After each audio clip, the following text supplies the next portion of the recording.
Day one CSW training camp at the CSW Training Center. Team Archangel. Yes. We've been here all day long. We got Guro Dan this morning, and Greg just got done doing takedowns. That's why I'm all sweaty and he's all dry. Awesome. Guro Dan, basically the godfather as far as where we get all our stuff. Teacher's teacher. The mentality, everything about it. It just, man, it was unbelievable. Super having him do it. So it's awesome. Day one CSW training camp. Thanks, Guro Dan. Thanks, Greg. Thank you. Hi, everybody. Day one, Erik camp. Crazy Armenian. Hey. Just kidding. Yeah, very basic, but probably what I always like to train a lot of is the high percentage moves. All right.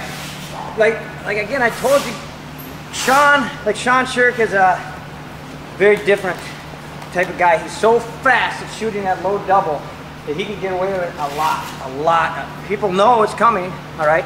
And he shoots in, and he still gets people a lot because he does it so much and it's so smooth that people can't stop it. He sets it up in sparring, he sets it up in drills, he sets it up in focus mitts, he sets it up as many times as he can. Then obviously, and here's the problem, if you're shooting on your knees and the person sprawls, now you're in a kind of a compromised position. You're down on the ground, you're getting spread out, your head's on the ground.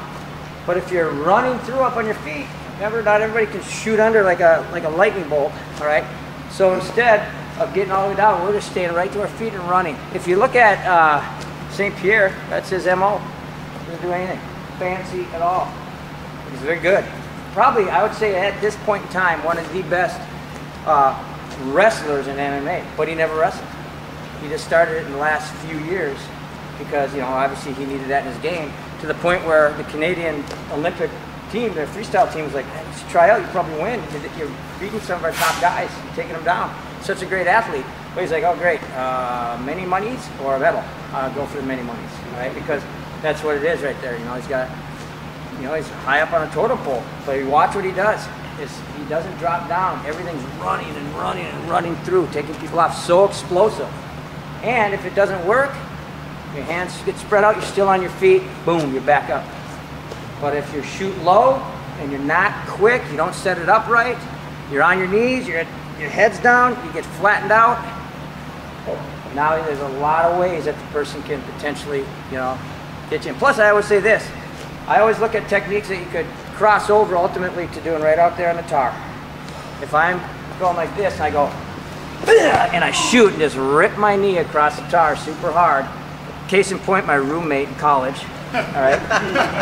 He came in after getting in a fight and he was like, Nelson, that's what he used to call me. Nelson, come on, we gotta go get these guys. I go, what happened?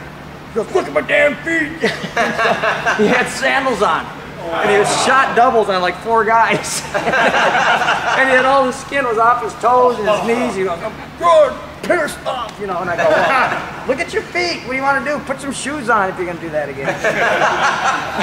But because that was his habit. He'd get punch, he'd shoot down, whoosh, and just scrape, not feeling anything until afterwards. And then it's right down on his knees. So there you go. And I always tell people this. Think about this, if you're grappling on this is such a forgiving ground. You know, go out in there and try to do it.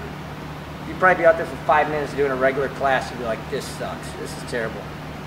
Your head touches a little bit, you scrape. Because think about how many times you're grappling and you just kind of go like this. Well, that'd probably split your head open out there. Or take off your skin, all right? That, I mean, it's just right there, that little bump, that was all it would take. So if you were to think one day, just kind of mentally in your head while you're grappling, see how many times you bump, scrape, rip your toes across, your hands are underneath the guy, and you go. Yeah. That would just take all the skin off. We used to call them tar tactics. Works on the tar really well, you know. You know, here you do stuff and it doesn't work. What's that? Nothing, but it worked really good out there, you know, because this is so forgiving. But out on that, it's a different story. So I like to think about what are techniques that not only going to work well, obviously in the sport of application in MMA, but also is going to be adaptable to the street. All right. If I got to run in and kick someone down, I want to be able to land on top of them and not land with my head even remotely touching the ground. Because if it touches even a little bit and my body weight's behind it, that might be it. this is my example with that. I used to work security, and this one guy I was fighting with, I was really pick him up, and he'd start fighting again and screaming, Hebs, beat me, you know. So I'd take him down, calm him down, get back up. Finally, I said, and I just went, and I souped him, and his head went, what, boom, oh, and I was like, both of us were on the ground. I got flash knocked out. He was out cold, all right, but I got up first. I won because I came to first. That was it. His head bounced off the pavement so fast, it hit me in the face. My nose was cut. I broke my nose. He was cut all over the place, blood everywhere. I was like, that was great. Good learning lesson, though, right there. It's huge. It's like, man, like a basketball, flies right into your head.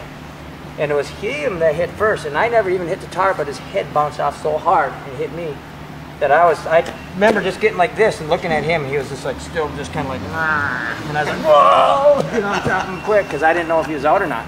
But how fast was it? It was immediate. And I was the one doing everything just, all right, so you got to think, man, that could change a whole situation in a heartbeat, all right? Everything you're doing great, you throw down, you get hit, or you hit the head a little bit on the ground, you get flashed, and then it's a turnover around. The guy's on top of you. And same thing can happen in the cage.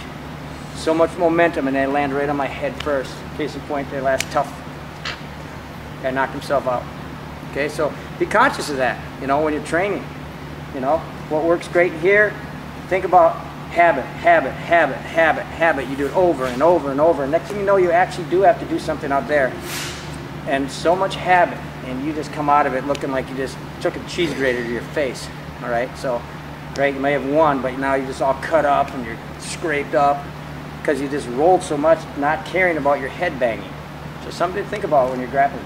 I always tell people, one time, just think how many times rolling you might have cracked open your head, scraped your skin off, taken the elbow, your knees, and just think, man, just like that one hockey player, the first time he got the face mask, he put, every time he got hit, after the game, he put like a cut and stitches on what do you think he would cut? It was just all over his face. You know, he had this mask and it had just stitch marks all over it. That was his thing, but it's the same theory. So see how it crosses over. Okay? All right. Get a water break for the audience. And then as soon as he forces his legs down, get your And the slap could even just clear his hand, huh? Yeah, this is a lops out.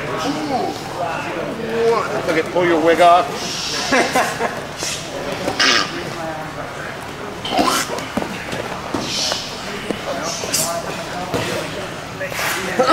Sorry, Alvin. Watch this, change up. You hear that? Yeah. I'm hoping it was the mask. I just quit. All right.